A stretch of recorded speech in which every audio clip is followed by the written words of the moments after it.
Roxas NCO, Inc. v. Court of Appeals. Facts: this case involves 3 haciendas in Nasugbu, Batangas owned by petitioner and the validity of the acquisition of these haciendas by the government under RA 6657. Petitioner is a domestic corporation and is the registered owner of 3 haciendas, namely, Haciendas Palico, Banalad and Kalaway, all located in the municipality of Nasugbu, Batangas. President Aquino signed in on July 1987, Proclamation 131 instituting a CARP and EO 229 providing the mechanism to implement the program. Pursuant to this, Congress passed RA 6657, the CARL. Before the effectivity of the law, petitioner filed with DAR a voluntary offer to sell Hacienda Kalaway pursuant to the provisions of EO 229. Haciendas Palico and Banalad were later placed under compulsory acquisition by DAR in accordance with the CARL. Hacienda Palico. DAR, through Municipal Agrarian Reform Officer of Nasugbu, Batangas, sent a notice entitled Invitation to Parties to Petitioner to discuss the results of the DAR investigation of Hacienda Palico, which was scheduled for compulsory acquisition this year under the CARP. Summary investigation reports were submitted by the MARO, representatives of the Barangay Agrarian Reform Committee, Land Bank, and the Provincial Agrarian Reform Officer recommending that 270 ha and 75 3 ha of the property be placed under compulsory acquisition at a compensation of P8,109,739.00 and P2,188,195.47, respectively. DAR through Secretary Miriam Santiago sent a notice of acquisition to petitioner. Petitioner was informed that 1,023.999 ha of its land in Hacienda Palico were subject to immediate acquisition and distribution by the government under the CARL, and the government was offering compensation of P3.4 million for 333,0800 hectares. Almost 2 years later, the DAR Regional Director sent to the LBP Land Valuation Manager 3 separate memoranda entitled Request to Open Trust Account. Each memoranda requested that a trust account representing the valuation of 3 portions of Hacienda Palico be opened in favor of the petitioner in view of the latter's rejection of its offered value. Meanwhile, petitioner applied with the DAR for conversion of Haciendas Palico and Banalad from agricultural to non-agricultural lands under the provisions of the CARL. Despite petitioner's application for conversion, DAR proceeded with the acquisition of the 2 haciendas. The LBP trust accounts as compensation for Hacienda Palico were replaced by respondent DAR with cash and LBP bonds.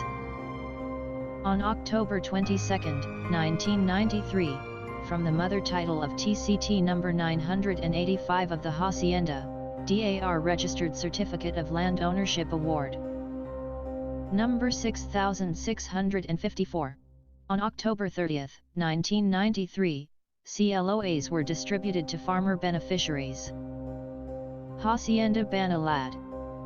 DAR through the MARO of Nasugbu Batangas sent a notice of acquisition to petitioner.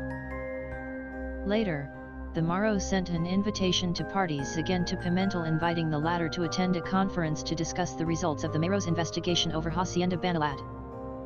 The reports were discussed at the conference. Present in the conference were representatives of the prospective farmer beneficiaries, the BARC, the LBP, and Jamie Pimentel on behalf of the landowner. After the meeting, it was recommended that 737.2590 ha under tax declaration NOS 0236 and 0237 be likewise placed under compulsory acquisition for distribution. DAR, through the Department Secretary, sent to petitioner 2 separate notices of acquisition over Hacienda Banalad. These notices were sent on the same day as the notice of acquisition over Hacienda Palico. Unlike the notice over Hacienda Palico, however, the notices over Hacienda Banalad were addressed to Roxas YCIA Limited in Makati. The DAR Regional Director sent to the LBP Land Valuation Manager a request to open trust account in petitioner's name as compensation for 234.6493 hectares of Hacienda Banalad. A second request to open trust account was sent on November 18, 1991 over 723.4130 hectares of said hacienda. On May 4, 1993, petitioner applied for conversion of both haciendas Palico and Banalad. Hacienda Kalawa. Hacienda Kalawa was voluntarily offered for sale to the government on May 6, 1988 before the effectivity of the CARL. DAR, through the Regional Director for Region 4, sent to petitioner two separate resolutions accepting petitioner's voluntary offer to sell Hacienda Kalawa, particularly TCT NOST 44664 and T 44663. Nevertheless, on August 6, 1992, petitioner, through its president, Eduardo J. Roxas, sent a letter to the Secretary of DAR withdrawing its VOS of Hacienda Kalawa. The Sangguniang Bayan of Nasugbu, Batangas allegedly authorized the reclassification of Hacienda Kalawa from agricultural to non-agricultural. As a result, petitioner informed DAR that it was applying for conversion of Hacienda Kalawa from agricultural to other uses. DAR Secretary informed petitioner that a reclassification of the land would not exempt it from agrarian reform. The Secretary also denied petitioner's withdrawal of the VOS on the ground that withdrawal could only be based on specific grounds such as unsuitability of the soil for agriculture, or if the slope of the land is over 18 degrees and that the land is undeveloped. Despite the denial of the VOS withdrawal of Hacienda Kalawa, on May 11, 1993, petitioner filed its application for conversion of both haciendas Palico and Banalad. On August 24, 1993, petitioner instituted case No. N001796-46 with the Darab praying for the cancellation of the CLOAs issued by DAR in the name of several persons.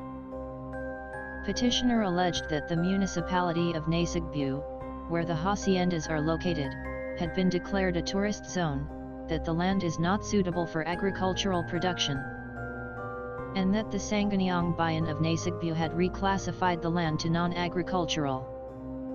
Darab submitted the case to the Office of the Secretary of Agrarian Reform for determination. The CA filed a petition before the CA questioning the expropriation of its properties under the CARL. Meanwhile, the petition for conversion of the three haciendas was denied by the Maro.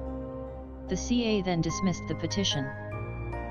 Issue 1. The court can take cognizance of this petition despite petitioner's failure to exhaust administrative remedies held yes. Ratio. Petitioner rightly sought immediate redress in the courts. There was a violation of its rights, and to require it to exhaust administrative remedies before the DAR itself was not a plain, speedy, and adequate remedy.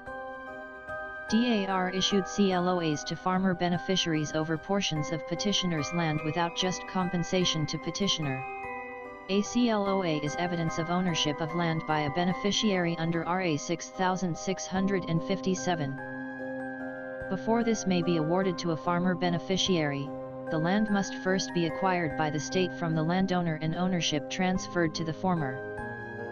The transfer of possession and ownership of the land to the government are conditioned upon the receipt by the landowner of the payment or deposit by the DAR of the compensation with an accessible bank.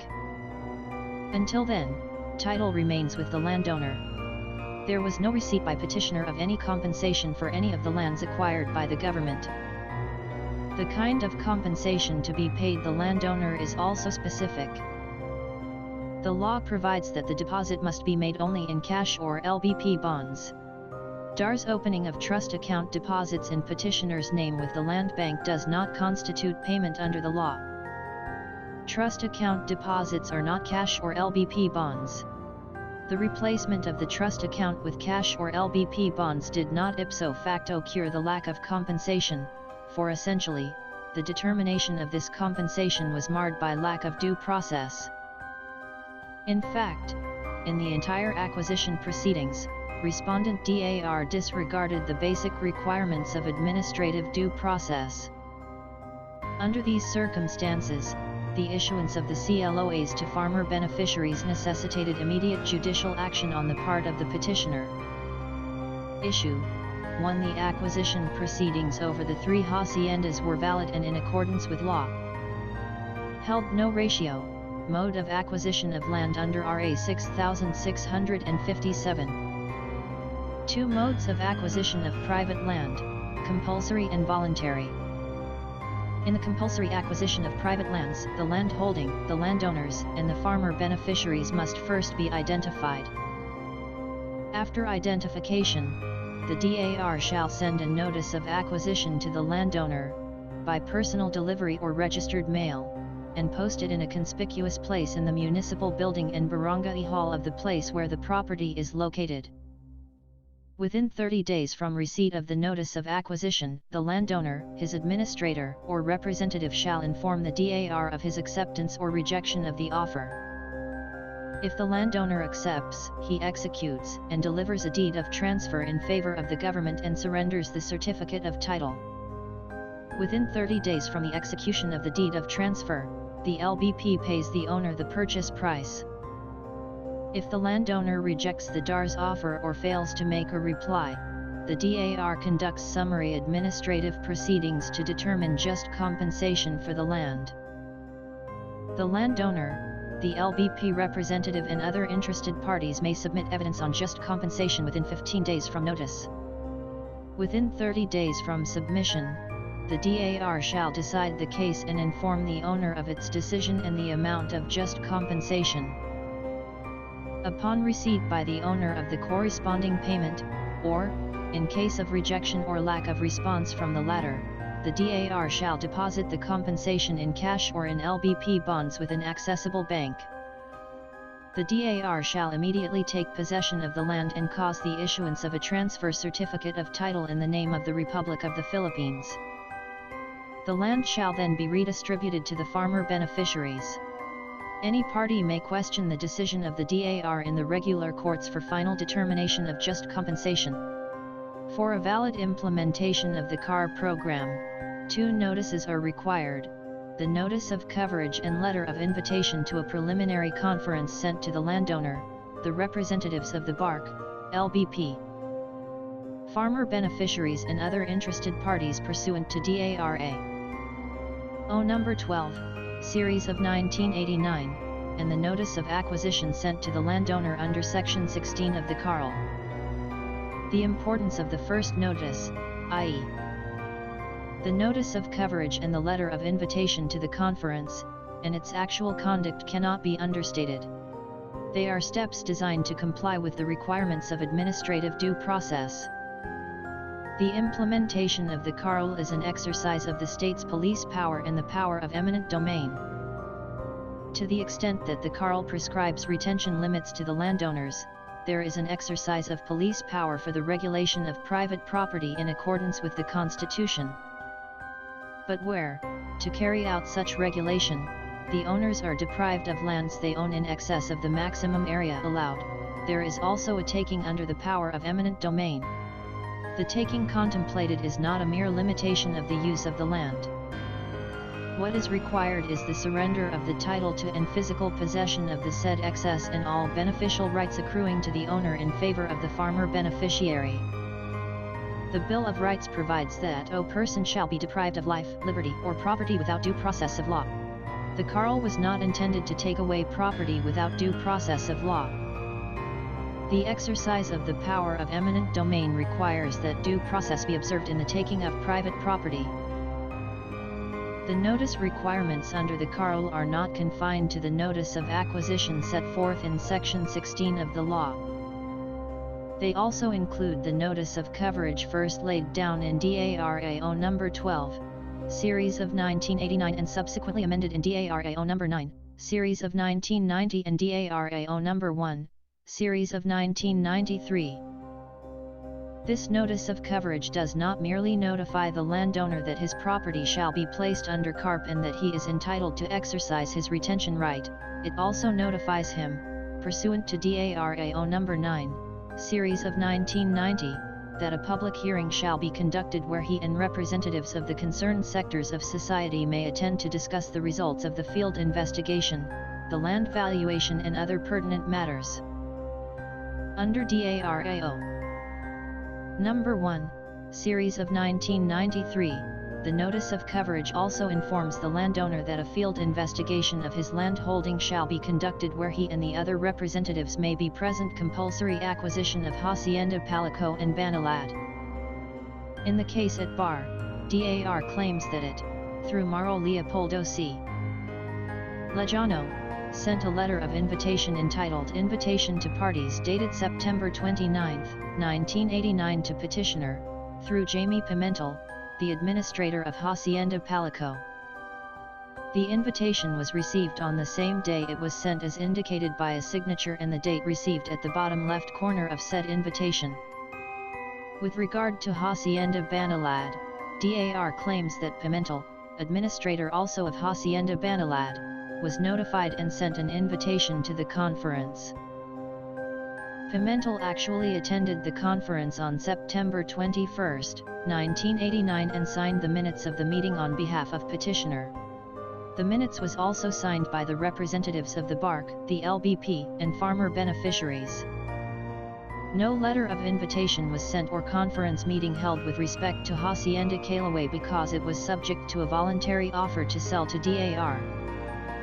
When DAR, through the Mauro, sent to the various parties the notice of coverage and invitation to the conference, DARAO number 12, series of 1989 was already in effect more than a month earlier.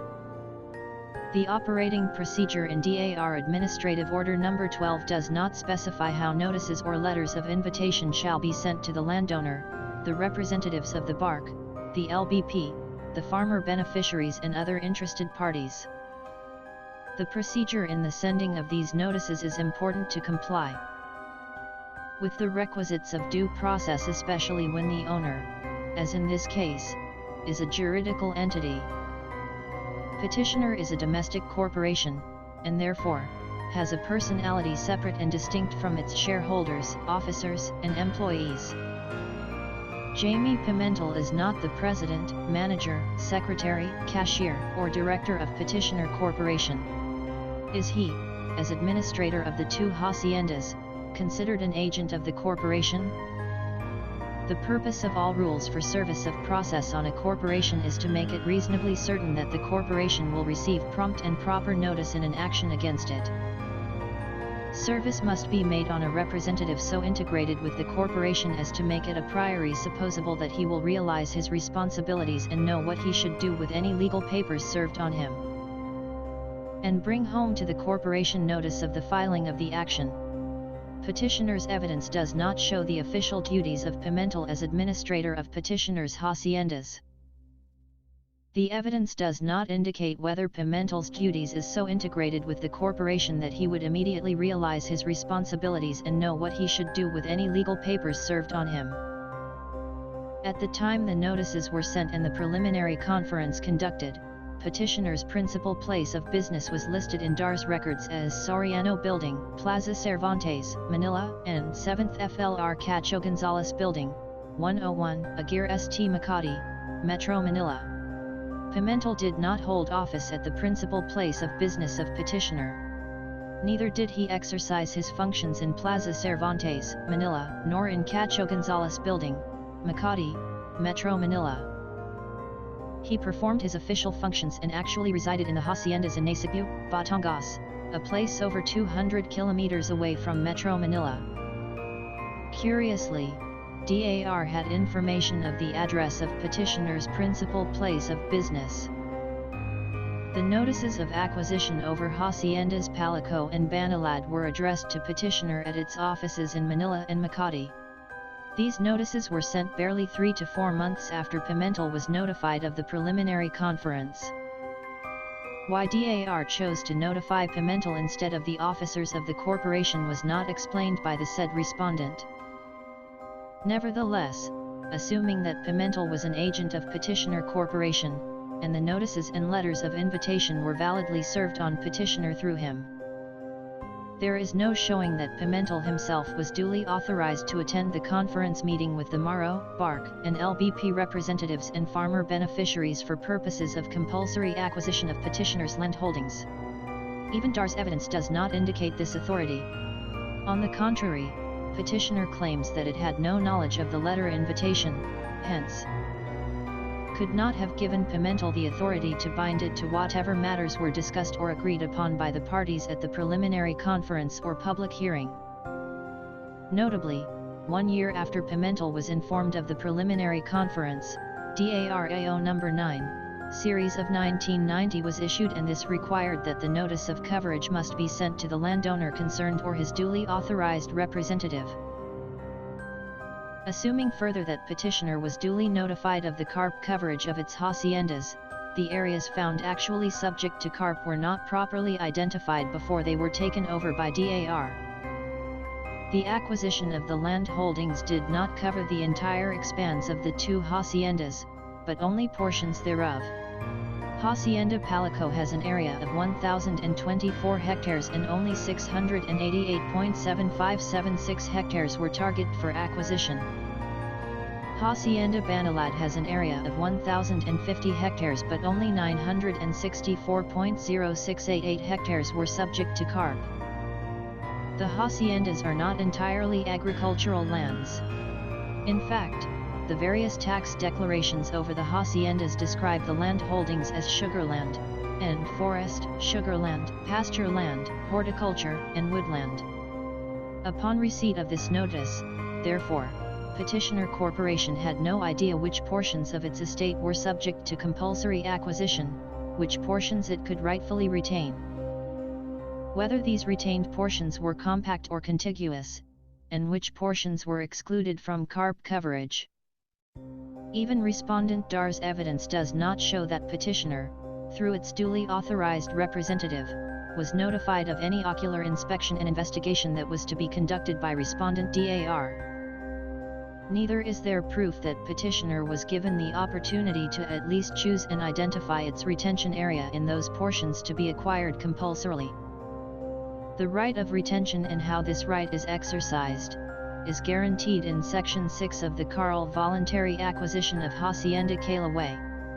First of all, the same EO 229, like Section 16 of the Carl, requires that the landowner, and beneficiaries of the land subject to agrarian reform be identified before the notice of acquisition should be issued. Hacienda Calaway was voluntarily offered for sale in 1989.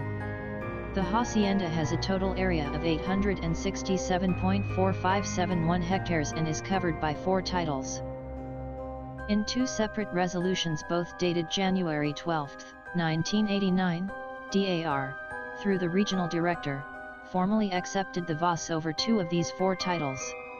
The land covered by the 2 titles has an area of 855.5257 hectares, but only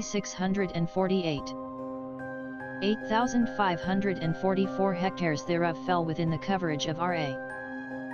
6,657 petitioner claims it does not know where these portions are located. DAR, on the other hand, avers that surveys on the land covered by the 4 titles were conducted in 1989, and that petitioner, as landowner, was not denied participation therein. The results of the survey and the land valuation summary report, however, do not indicate whether notices to attend the same were actually sent to and received by petitioner or its duly authorized representative. To reiterate, EO 229 does not lay down the operating procedure, much less the notice requirements, before the VAS is accepted by DAR.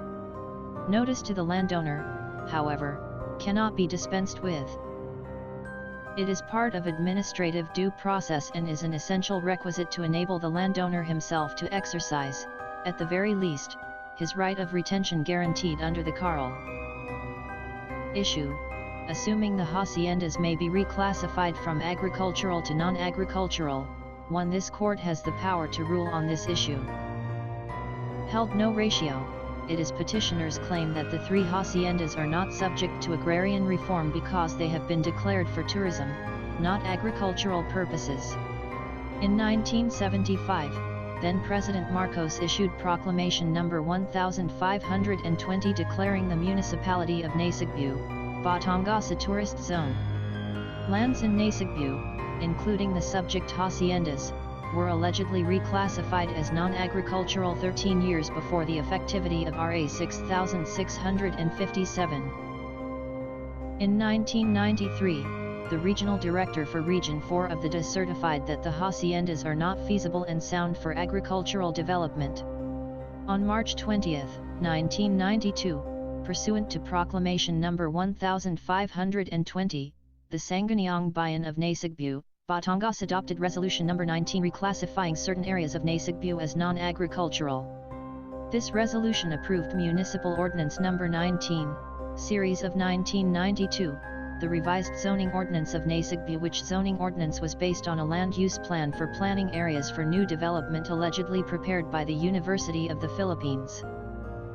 Resolution No. 19 of the Sangguniang Bayan was approved by the Sangguniang Panlalawigan of Batangas on March 8, 1993. Petitioner claims that Proclamation No. 1520 was also upheld by DAR in 1991 when it approved conversion of 1,827 hectares in Nasugbu into a tourist area known as the Bacalao Resort Complex, and 13.52 hectares in Barangay Calaway as within the potential tourist belt. Petitioner presents evidence before us that these areas are adjacent to the haciendas subject of this petition, hence, the haciendas should likewise be converted. Petitioner urges this court to take cognizance of the conversion proceedings and rule accordingly. We do not agree.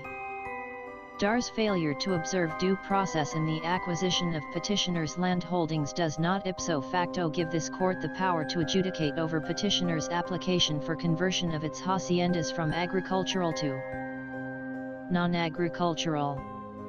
The agency charged with the mandate of approving or disapproving applications for conversion is the DAR. At the time petitioner filed its application for conversion, the rules of procedure governing the processing and approval of applications for land use conversion was the DARAO No. 2, Series of 1990. Under this AO, the application for conversion is filed with the MARO where the property is located. The MARO reviews the application and its supporting documents and conducts field investigation and ocular inspection of the property. The findings of the MARO are subject to review and evaluation by the Provincial Agrarian Reform Officer. The PARO may conduct further field investigation and submit a supplemental report together with his recommendation to the Regional Agrarian Reform Officer who shall review the same. For lands less than 5 hectares, the RARO shall approve or disapprove applications for conversion. For lands exceeding 5 hectares, the RARO shall evaluate the PARO report and forward the records in his report to the Undersecretary for Legal Affairs. Applications over areas exceeding 50 hectares are approved or disapproved by the Secretary of Agrarian Reform. Indeed, the doctrine of primary jurisdiction does not warrant a court to arrogate unto itself authority to resolve a controversy the jurisdiction over which is initially lodged with an administrative body of special competence. DAR is in a better position to resolve petitioner's application for conversion, being primarily the agency possessing the necessary expertise on the matter. The power to determine whether haciendas Palico, Banalad, and Calaway are non-agricultural, hence, exempt from the coverage of the CARL lies with the DAR, not with this court. Finally, we stress that the failure of DAR to comply with the requisites of due process in the acquisition proceedings does not give this court the power to nullify the CLOAs already issued to the farmer beneficiaries. To assume the power is to short-circuit the administrative process, which has yet to run its regular course. DAR must be given the chance to correct its procedural lapses in the acquisition proceedings. In Hacienda Palico alone, CLOAs were issued to 177 farmer beneficiaries in 1993. Since then until the present, these farmers have been cultivating their lands. It goes against the basic precepts of justice, fairness, and equity to deprive these people, through no fault of their own, of the land they till. Anyhow, the farmer beneficiaries hold the property in trust for the rightful owner of the land.